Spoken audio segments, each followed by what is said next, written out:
listening to the Magic Hour. Today we're talking about sex magic with the extraordinary Michelle Hope. She's a dedicated sexologist, educator, and activist with over 15 years of experience delivering impactful, informative lectures and seminars focused on the holistic implications of sexuality on one's personal life. Now let's get started. Hey everybody, Shereen here. Welcome to the Magic Hour. If this is your first time listening, then thanks for coming through. The Magic Hour drops every Sunday for your enjoyment, and show notes are found at mylittlemagicshop.com, our sponsor. Come back often and feel free to add the podcast to your favorite RSS feed, Spotify, or iTunes. You can also follow us on Instagram at My Little Magic Shop and Facebook. All links are in the show notes. Now let's get to the show. Our guest today is sexologist, educator, and activist Michelle Hope. She spent 15 years dropping knowledge on the holistic implications of sexuality on one's personal life. Welcome, Michelle. I'm Hi. thrilled to have you as a guest. Thank you so much. I really appreciate being here with you today. This is nice. Thank you. Okay, so on your website, mhsexpert.com, it's written that you are not the average sexologist. For those of us out here that are a little clueless about what a sexologist even is, could you break it down for us, please? By definition, a sexologist is someone who studies human sexual behavior. And when we think about how vast that statement is, there are a lot of different types of sexology work you can go into. I think the reason I say I'm not your average sexologist is because when people immediately hear the word sexologist, they think of the genital act of sex. Or they think of somebody who's like a sex therapist that's going to help your sex life. They think of things that are like directly connected to your relationship, or whether that's with another person, whether that's your relationship with the genital act of pleasurable sex. That's kind of where I think a lot of people go.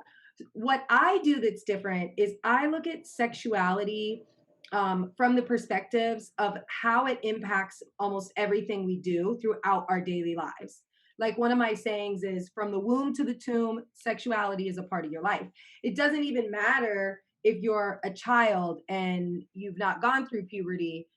Gender norms and how young people perceive gender issues or what masculinity looks like, those are rooted in sexuality issues. So I look at that. I look at wage gaps and why women aren't paid as much as men. And I do the pleasurable parts of sex ed and teach about masturbation and pleasure and communication, but I also teach about consent and a rape culture. It's a lot. Let me just Yeah, it's wow. it and I think that a part of missing in context around sexuality and sex education is how it really impacts every part of how we move in the world, right?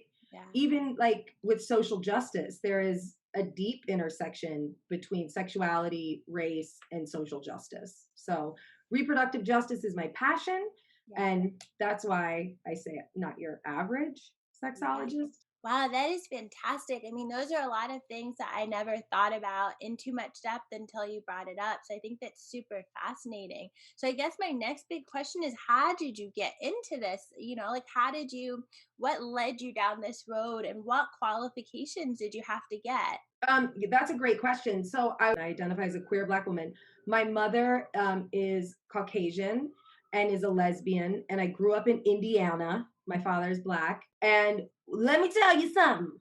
Indiana, honey, they don't really like a lot of melanin on people. Okay, I think it's really funny. To me, it's not funny. It's tragically funny, actually.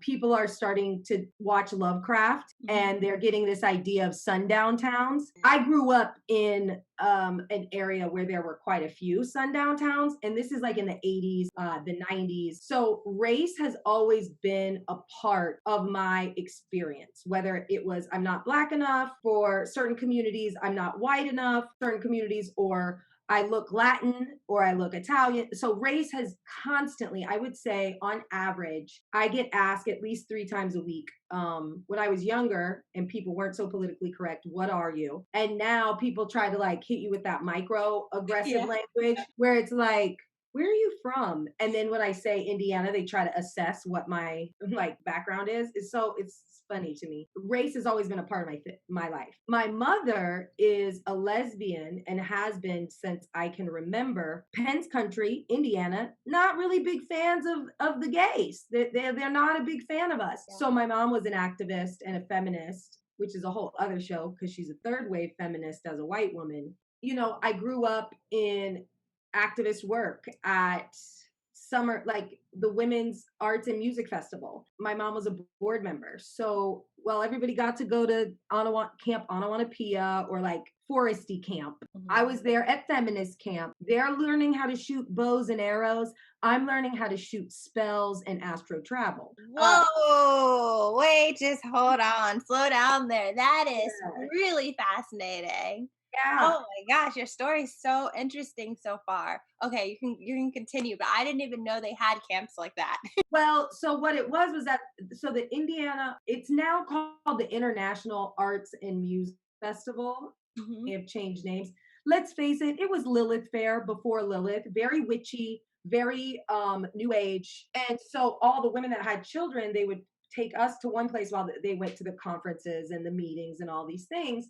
And that was this like summer camp where, or I called it summer camp because we were there for a week. Our activities were teaching young people how to meditate and astro travel, which, by the way, we should be doing way more of that with young Yes. people. Yes, I Um, completely agree.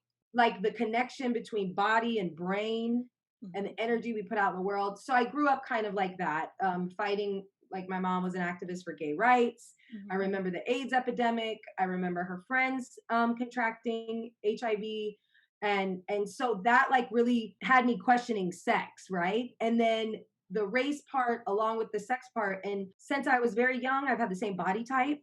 Mhm. I was hypersexualized at a very young age. I was overaged as a Black girl in general. And then, unfortunately, in high school, like so many other stories, trying to fit in, I experienced sexual assault. And that kind of took me to some spaces that, wanting to dig deeper into sexuality, right? Because in middle school, love line was a thing. I don't know how old you are or your listeners. Wait, you're gonna Dr. have to remind us what that is. Okay, Loveline was a show in the 90s where Dr. Drew and Adam Carolla, who was a comedian, gave out sex and love advice on like MTV. And Oh, then, wait, I think I remember this, yeah. yeah, and then Dr. Ruth had a radio show. So in middle school, as I was coming into puberty, I was starting to have all these questions. But while my mother was a feminist and was an activist, we didn't really talk about sex in the home because she was a closeted lesbian. So Oh, love was love, but when it came to sex, there just wasn't much conversation. And interesting. Wow. yeah, I didn't see my mom kiss anybody until I was in my 20s because she was closeted. It's really, I think all of these things, and I could go on and on with examples, Yeah.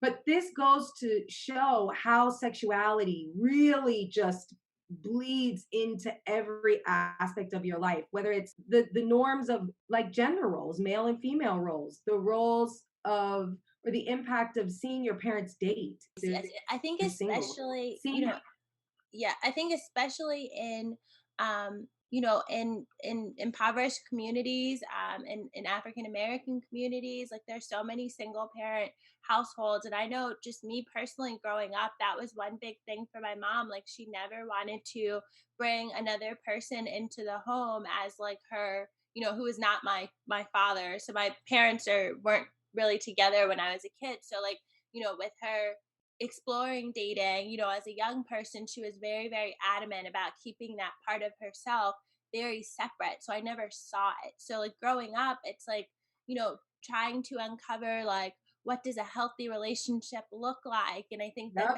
Yep. it really does play a really huge part in terms of, how I view love and relationships in the future. But I think that that's definitely, those are some fantastic points. And now I'm kind of getting a sense as to, how you got here, because it sounds like, you grew up in a very complicated household, and Mhm. it seems like you've done a wonderful way of, you took a humongous healing experience from a spiritual perspective, and you were able to turn all of that into like your life's work. So it's and I'm getting a feel of where you know, like how you ended up here, and I think it's so beautiful. Yeah. Because that's a lot, you know. You're dealing with such huge weighty issues, you know, at a young age. And then, you know, they do say childhood, that adulthood is just recovering from your childhood. So being able Absolutely. to That share that, oh, I love that. That's fantastic. yeah. So and then after I experienced, like I was saying, assault in high school, Hmm. I hit some dark roads like many of us do because I didn't have anybody to talk to. That's why I really like to teach this full range because like you said, I have taken these experiences and now I'm putting them into practice to help other people heal in a very in a healthy way. So I had some addiction issues and then I became a dancer and I was a stripper for 7 years. Wow. Okay. There is a lot of data that can connect adult entertainers sexual trauma. And that's not to say that there's a bad thing there because sexual trauma sometimes, actually, we've all experienced it Hmm. because it's not physical all the time.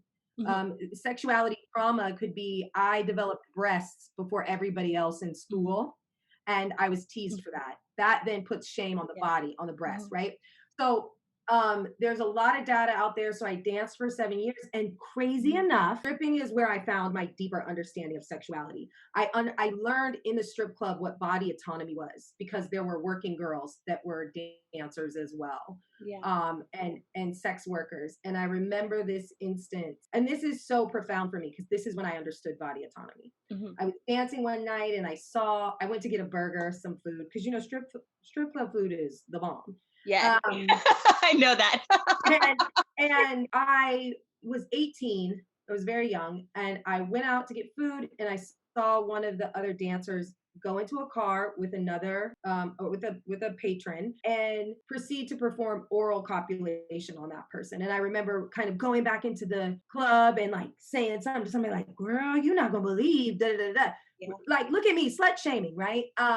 An elder dancer, and by elder, she was probably in her 30s, Hmm. and I was 18. She grabbed me by the arm and she pulled me into like a bathroom stall and was like, "Get your fucking life together. Yeah. How dare you judge what a woman chooses to do with her body?" Oh, she jacked you. She hit me in the jugular, and she proceeded to say, you know, that woman has kids, she has to feed, she has a home, and if that is how she chooses to make her money is with her body, then that is how she chooses because that is her body and we cannot judge that. And it really is like when I even tell this story, I get goosebumps because it was that moment where it's like that lightning bolt moment. You're like, oh, you're right. From then on out, I just saw male strippers. We had male strippers at our club. We Mhm. had female strippers. I learned about polyamory. I learned about it was so much. And then after that, you know, 7 years on and off from Indiana and Los Angeles, I had a lot of experiences. I saw the darkest side of it. I saw people put themselves through school. And then I had more confidence in my own understanding of sexuality and my own sexuality. And I Mhm. was able to tell people what had happened to me in high school Mm. about being assaulted. Mhm. And at first I felt shameful and I was like, oh my gosh. And then it was like an avalanche of stories. I'd have the courage to tell one friend. And then I heard a similar story come back to me on the other end of the phone. Wow. And then that gave me the courage to tell another friend. And then I heard another story and it just continued to repeat. And then I decided, you know, this definitely, we have to do something. Something has to be done. Yeah. And then I just went back to school. I studied, and I was very interested in the experience of people of color. Mhm. And again, because race had been such a constant theme in Yeah. my experience. So I studied African American history in undergrad and human development. And then I was going to go on to my master's in marriage family therapy with an emphasis in African American family studies Mhm. because I knew my community needed this. And interestingly enough, you know, halfway through the program, my partner and I chose to move to New York. So I had to shift and I decided to go back into human development because by the second year of this program, I'd realized one, Black people are not going to therapy. for Yeah, obvious that's a reasons. whole nother yes. Let's just say lack of access on all fronts, education, understanding, Yeah. quality care, all that. So Well, I was like, and I just want to say also there's still a little bit of stigma attached to therapy within the Black community. Like it's very much like, go to church or pray or, you you pray it know, away. yeah. So like there I think that that's like a whole nother Girl, that's topic, another but episode. yeah. And I want to say this just real quick. We can in our community say pray it away, Yeah. but I believe in a God who tells us God helps those who help themselves. And a Yeah. part of helping thyself, in my eyes, is making sure you get quality therapy, which Yeah. I also chose to do. So Yeah. while I'm in school growing my knowledge, and Yeah. I think therapy is great. I've done it on and off for years. Me But too. I was I'm in therapy now. I love it. I think that it's probably one of the most profound, amazing things that you can do for yourself. I mean, if you go to the doctor because you break your leg or you cut yourself really deeply, they fix it. It's like the same thing. We don't have, emotional wounds are actually wounds, and they sometimes we do need support in terms of being able to properly heal them. especially when it comes to sexuality, because Yeah. these are, even if it's a trauma like being shamed, or I Yes. grew up Catholic, or and it's not a physical trauma, those psychological wounds, like you said, they cut deep. Yeah. So then I also realized, while I do really love therapy, for me I need some practical Mhm. activities. Yeah. And what I was seeing, because I was working in battered women's shelters, I was working in high schools and middle schools doing body image workshops. I was working um, like at homeless shelters on Skid Row.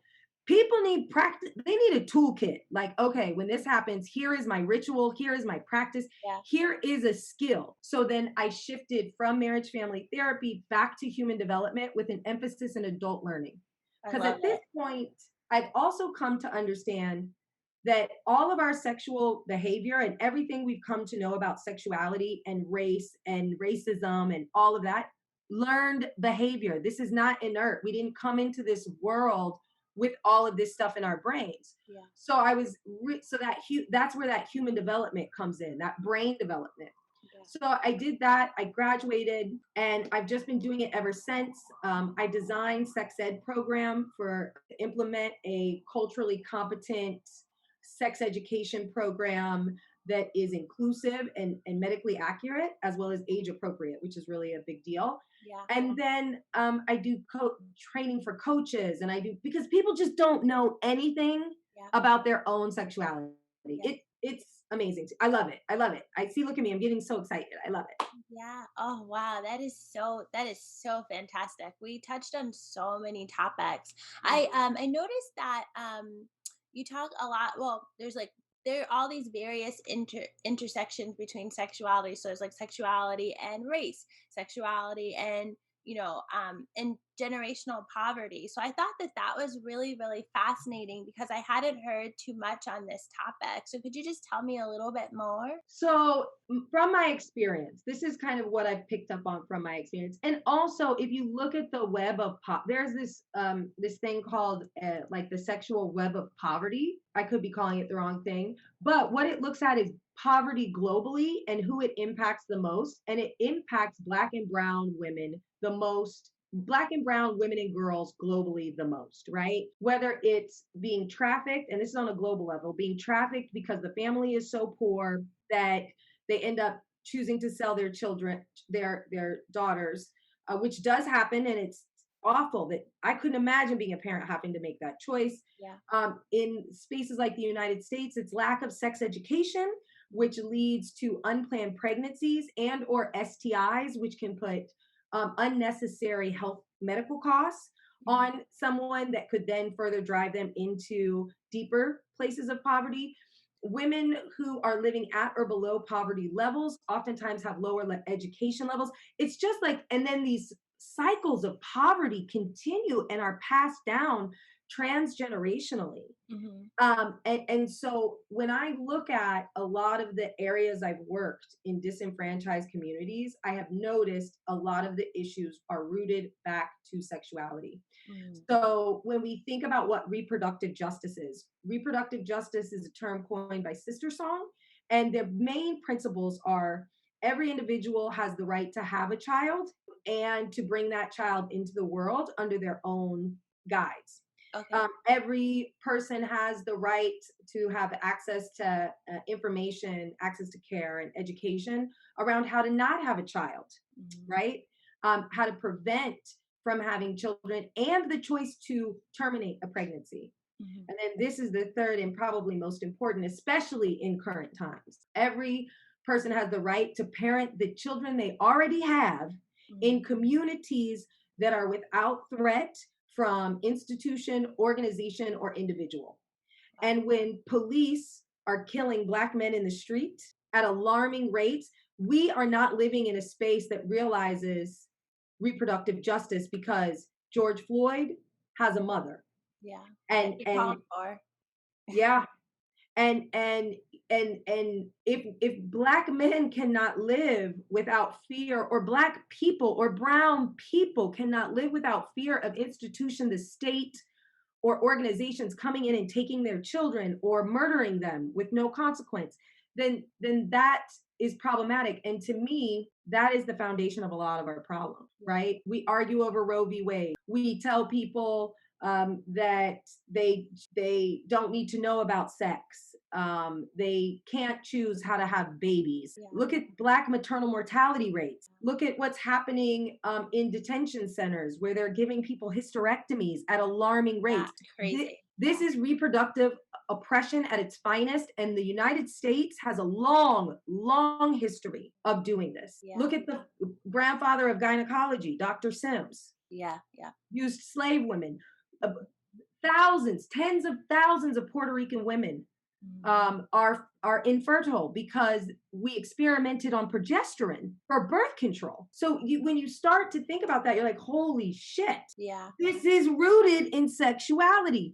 The Yeah. idea that Black men are violent, Yeah. that is white fragility, that's rooted in slavery, and the idea that even pornography, the big black cock, Yeah. that is a myth that is rooted in white supremacy. So Yeah. I think we have to really start to heal, Yes. Yes. understanding these things and Yeah. seeing the connections and looking for the connections. Yeah, I absolutely agree. And I think that, there are all these like external things that are coming at us, but then there are the internal things like shame. That's something that you spoke about. And I feel like a lot of times when I think about like sex in general or just sexuality, like there's this sense of shame to talk about it. There's shame in terms of talking about any sort of sexual assault or misconduct. There's shame about talking about even just like happy, healthy sexual relations. There's just so much shame attached to sexuality. So like I feel like, really helping to break that shame down and like take it away, which is exactly what I feel like like you're doing and focusing on, really is going to help us to be able to talk about these, larger issues. But I Yep. think shame is definitely one of the ones that is, that we really have to work on. So speaking of which, it makes me think, speaking of shame, I start to think about, the sacral chakra and like how we, hold shame there. And then I know that you are also kind of building this, making this connection between all this wonderful work around, all this work about sexuality and like bringing a holistic perspective to it, especially considering your background and like your which summer camps. So can you tell me a little bit about that? Like, why, we know why you chose the holistic route, but how do you bring these holistic practices into your work? Well, I think it's about really honoring your sexuality and whatever that looks like, because when you're honoring your sexuality, you're honoring yourself. For me, we're doing a 30-day sex magic challenge, and I am my partner on this project, Kara, we both are sexologists. She's a sexologist and empowerment coach and comes from a background of Tantra. And Okay. then you've heard I kind of come from more of a social justice education perspective. So while I have never on Front Street put out this, well, this is how I meditate, or this is what my sexual like honoring practice is. I've been doing it for years. And for me, it's rooted in really connecting through meditation Mhm. and a mindful practice of self pleasure for me. And really, wow, for 30 days, we walk you through how to tap into that root chakra, that sexual energy, by mindful self pleasure, meditation, and using that. Sex is so powerful. All the chemicals that kind of, when you orgasm, released in the brain, right? It takes you to a higher sense of self. Your brain, like that kind of cognitive thinking, almost shuts down after orgasm. Mhm. And then you're able to just really open up your mind. So, the idea of this is we'll walk you through, it's a 4-part workshop, how to connect, set up your ritual practice. And everybody's practice looks different. So, Mhm. we're just here to kind of say, this is, you choose when, but every day you make that commitment to self. You Okay. know, not every, you might not have an orgasm every day, Mhm. but it's that ritual of meditation, self pleasure, whatever that may be. Mhm. One day it could be masturbating to full orgasm. Another day it could be because you're tired, a breast massage or a genital massage. But you're also going to be focusing on what you want to bring into your life. What do you want? Is it a Biden win in November? Is it more money into your bank account? Is Yeah. it love? Mhm. Is it better orgasms? Mhm. And so for 30 days, you make that practice and you keep your mind on that, and it will manifest. It Yeah. will manifest I in ways you probably didn't know were possible. Yeah. And yeah, I completely love that. I think that's such a wonderful thing to focus on because, like you said, like sex does allow you to tap into, this deep, higher level, higher vibration, higher level of energy because it is shutting down your, cognitive function. So you have a better access. So if you're able to consistently tune into that energy, then you can bring that into all different areas of your life. So I think that that's truly powerful. And like going back to like the sacral chakra energy, like say the sacral chakra is the seat of our creativity. And so Mhm. when that is in flow and when that is open and clear, and like sexuality, pleasure is a way to be able to truly open and be willing to allow the energy to come to you, you're able to create at your highest level. So I think that that's like so beautiful that you are creating it. So how did the idea even come up? Like were you just sitting having a glass of wine, or was it something you've been planning on doing for a while? It's really interesting. I left my the nonprofit I was designing programming for in January, and then worked on a campaign for a few months, and have really wanted to step into offering all the knowledge I have to the public. And during this summer, I've been very active in organizing actions here in New York, whether it's shutting down bridges through peaceful protest or teaching classes in the park. I taught a class during a week of action for Breonna Taylor to help people make the connection between reproductive oppression and why our community throughout history in America, and why it's so easy to brush issues of Breonna Taylor under the rug. Because there is a direct connection on how Black women in the United States have always been like below the bottom of the barrel, and their bodies have been used for Black and brown women for experimentation, exploitation. And it just makes it easy for us to be like, we're tired of Breonna Taylor. So I taught this class in the park. People loved it. And I met Cara, and she was telling me about her sexology practice and how she's third generation sex witch. Wow. Um, Wow. and we kind of came together, and I was like, what if we were to create a class that would combine social justice Mhm. and sex magic? Mhm. And she was like, yes. And she has something called the Moon Crew that she does on every full moon. Mhm. All the proceeds that are donated to the Moon Crew every month go to a nonprofit. And so, and oftentimes minority nonprofits, Black women nonprofits. So I loved that she, as a white woman, wasn't just being an ally, she's Mhm. being what I call a co-conspirator. Yeah. So Oh, we decided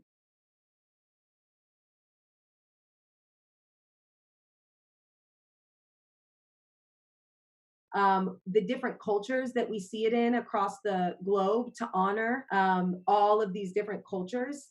We're going to be talking about how to heal from sexual trauma, and we just grew. We just started going back and forth, and like, how can masturbation help you heal? And she was like, we could do a challenge. We could do, and we started talking about this, and it came up, like that. And here we are. And I'm really thrilled. We have like 55 people participating, and we'll be doing this again. But we're all going to learn. So, and we're donating $500 to Safe Horizons. We have a cosmic pot that's got $500 cash in it, that one person will win. So if somebody's out there manifesting money, this yes. might be for them. So it's just been great. And then moving forward, I'll be doing more classes for other specific groups. But that's how it came about, like just through activism.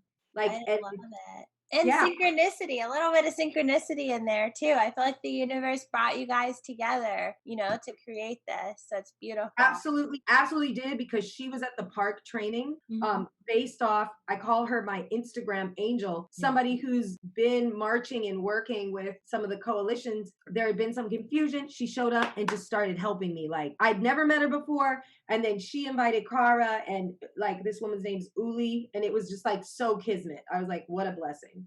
Oh, I love that. That's beautiful. Okay, so speaking of this 30-day sex challenge, I guess can you give us three top things that people can easily add to their self-care routines to make to feel immediately more connected with their sexuality? First, make up your self sex routine. Okay. See, people have self care routines, Yeah. and they're like, oh, I like to get a massage, or oh, I like to get my hair, my nails done. You need a self sex routine. Okay. This is vital, vital, vital, vital, vital to anybody's just mental health, period. When you orgasm, you release oxytocin in the brain, which reduces stress levels, which can help you sleep. If you are a vulva owner, a uterus owner, it can help with cramps. If you are a man and you're using practices of edging, you can prolong your ability to sustain erection through regular masturbation practices, right? So, this is a way to really love yourself. So, one, make a ritual. If you can't do it daily, don't worry. Do it once a week or whenever you have, but make sure you set a time, a space. You never forget, every week you need 15, 20 minutes. I want to be totally clear with you. Your life will be better. It'll just be better. Yeah. Two, honor your orgasms, right? And honor what turns you on. If you feel shame come up because you're watching something, unless it's, non-consensual sex on video, like that could get you in trouble. But don't, just go with where you want to go, right? Yeah. If you like watching feet videos, enjoy your feet videos. If you're turned, you know what I mean? As long as it's consensual, adult, but Yeah. honor it. And if you feel shame coming up, just notice it and then let that kind of fade away, because Yeah. that shame is the outside world, right? And then when you are actually masturbating, clean your room, light a candle, make sure the sheets is clean, because that's honoring your sex. That's Yeah. honoring your sexual. Put on your lotion, whatever makes you feel the sexiest, right? Whether that's shaving your balls so they're nice and smooth, whether it's, whatever it is, you need to set your space up. Think about your surroundings and Yeah. turn your phone on silent, like do not disturb. So you can, if you have children and it's hard for you to find a space, which is again totally normal, I would not recommend outside. You can get a sex offender charge for that. So let's not do that. Let's keep ourselves safe. But if you have children, you need to start talking, and they are at an age where they can understand private time. Yeah. Set boundaries, whether it's your partner, whether it's your roommates, whether it's your children. You don't have to tell them that it's your sex self time. Yeah. You can say, from this time to this time, mommy, you cannot bother mommy. You cannot bother daddy. You cannot bother auntie. Yeah. From this time to this time. Because you owe it to yourself to have uninterrupted sex time. But that means you have to take control of the environment a little bit and set your boundaries. Yeah. Oh, I So, love that.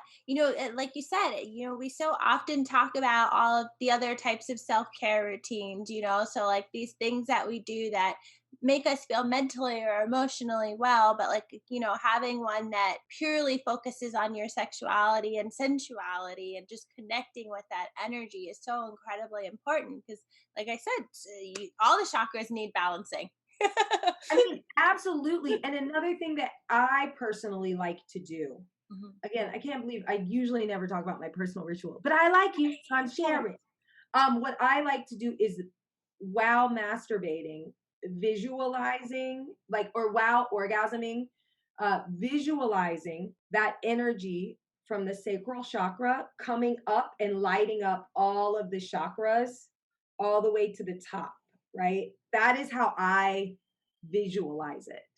But I think it's important to let people visualize it whatever way they want. But if you start to, once that orgasm comes, to just think about that energy moving up the chakras, I think that can just help brighten and lighten your chakras. Yeah. I Um, love and that. then and then don't forget about all your senses when it Yeah. comes to sexuality. Like that's why I was saying clean your room, put the sheets on the bed you like, maybe put on lotion because your whole body feels sexual. You can Yeah. have nipple orgasms, Yeah. right? So don't just yeah, yeah. Yeah. Oh, I love that. And I love that for those people that are, just embarking on this new sexual journey. I feel like there's so many things that they can do that are like, if they're like they're not ready for the step of masturbating. Like, there's so many things that they could do to kind of prep themselves and like Oh, lean into it, which I think is yes. great. Like you said, like wash your sheets, like, light a candle, like make yourself feel sensual. So then you can then step into, the more sexual part. And here's the thing, it's such a thin line that if you just start allowing yourself to just thinking sexy, you don't even have to touch your genitals or your body. Just your whatever makes you feel the sexiest. You light your candle, you have some music playing, whatever it is for you. You just got out the bed or you're in the bath. Just sit in that moment and we're so used to so many stimuli Yeah. Yeah. I that agree. we're so disconnected from ourselves Mhm. that like I want you to just listen, feel, Yeah. right? Smell the air. And then I want you to be conscious of if your eyes are closed, what colors are you seeing? Mhm. What sounds, even if it's the sound of traffic outside, how is that making your body feel? Mhm. You know? Because for women, Mhm. our brains work in a way that it can be hard for us to reach orgasm if we are not allowing our minds to stop thinking about the noise outside. Mhm. I brought up the shame and that noise outside. That noise outside could also be, oh my gosh, did I turn the stove off? Oh my Mhm. gosh, did I remember to send that email? You've got to turn that off. Yeah. Or the even insecurity. Oh my God, does my butt look funny? Or oh my God, does this or that or whatever the ways that we have this negative self talk. So it's like the external and the internal. You just have Yep. to turn it all off. Yeah, and that's the hardest part of the practice. Yeah. Yeah. I think that's the part, even for myself, Hmm. that is the hardest part of the practice. But because women's brains think like they don't think linearly, like men, they focus on one thing. This is just how their brains work. They just kind of zone in, Yeah. right? For women, it's, and I think that's one of the reasons why men can get an erection very, very quickly. Hmm. Whereas women, we have to actually takes anywhere from like to get us aroused, anywhere from like 7 to 20 minutes for us to Wow. become I never fully heard a time lubricated. limit on it, but wow. Yeah. I mean, Interesting. that's usually like about average, right? Mhm. To become fully lubricated.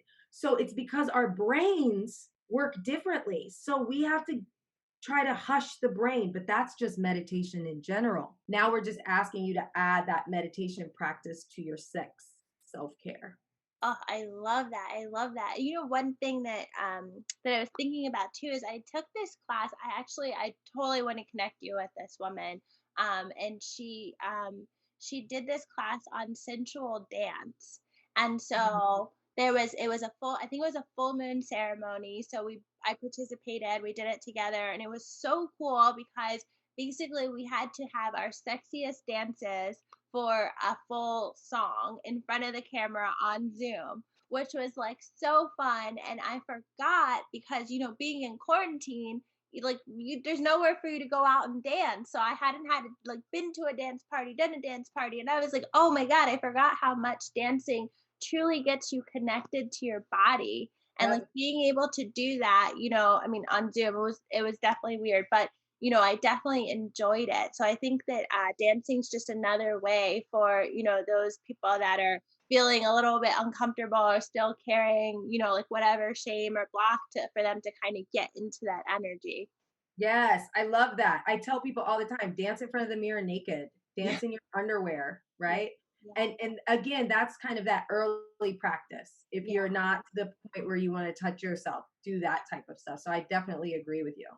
Oh, I love that. Okay. Man, I feel like my mind exploded like 17 times and I'm going to have to take a nap to process all this. Well, I hope you masturbate. Thank you so much for sharing all of your insights and magic with us today. So, final thing here at the Magic Hour, we always end an episode with three Feed Your Soul questions. So, I just love to hear about how others care for themselves spiritually and emotionally. So, would Mhm. you mind answering for us? Sure. So, Wait, what I do I have do? Oh, off I mic. my bad. That's okay. All right. So, are there any consistent activities or rituals that you do on a very consistent basis to maintain a sense of inner peace? Like, do you have any morning or evening rituals? Um, Meditation. Mhm. I often in the morning when I first wake up, before I open my eyes or grab my phone, I'll usually hold my heart Mm. and oftentimes my hand on my sacral chakra and just like ask myself, how am I feeling today? Reminding myself that I am loved and thanking God for her divinity of allowing me to open my eyes and asking God to shine her light outward onto the world and allow me the opportunity to be a better self than I was the day before. Love. So yeah, that's yeah. Oh, that's a beautiful morning ritual because it's like literally before you even open your eyes and start your day, you're starting it like high vibe all the way. Love Yeah. it. Okay, so the next question is when it comes to self development, what Mhm. are the books or tools that really offered life changing discovery for you? So interestingly enough, Asada Shakur Hmm. is a big one. She has a poem in there called Rhinoceros Woman, Hmm. that is really big for me, Hmm. and I carry that with me. It's on my cell phone, so if Oh, I am ever having a bad day, I would encourage people to read it, okay. and always remember that your light is shining and someone does see it, and that will make sense once you read it. And then two, I just read Brittany Cooper, um, Eloquent Rage, Mm. which is another really phenomenal book about feminism, her black feminism, and the importance of rage. And okay, and then thirdly, my third book, I think what's coming up for me right in this moment is 10 Stupid Things Women Do to Keep Their Men. I read that in like middle Oh. school, and Hmm. it's Laura Schlesinger's. I think she's like an old school kind of Dr. Ruth type. She worked with Oprah a lot, Hmm. and it's like 10 things that women do to try to save relationships. And so that book, when I do stupid things in relationships, whether with men or other people, I ask myself, what's coming up for me right now? Why am I doing this? And then I remember that book. Oh, I love that. Thank you for sharing. Okay, and the final and third question. Who is the most inspirational person you've ever met, and what did they reveal to you that never left you? So there was a homeless man, not homeless. There was a man when I had just moved to Los Angeles who he was had multiple sclerosis and would stand by the train station and he would ask for change. And one day I struck up a conversation with this person. Kenny was his name. And from there, one thing led to another, and I became his like independent living skills coach. I was like 19. Mhm. And, I would help him change all the things.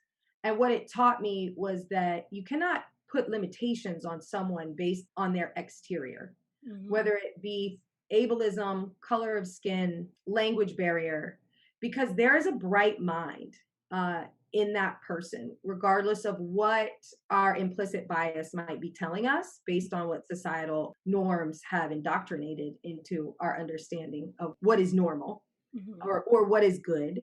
And I worked with him for over a year, and I saw him once go and work with a sex worker. I didn't watch, but I remember being heartbroken when we dropped him off at this liquor store after he got his SSI check. And again, it reminded me that I wouldn't even have thought sexuality, but again, it showed up as this: we are all sexual beings. Yeah. We all have a light inside.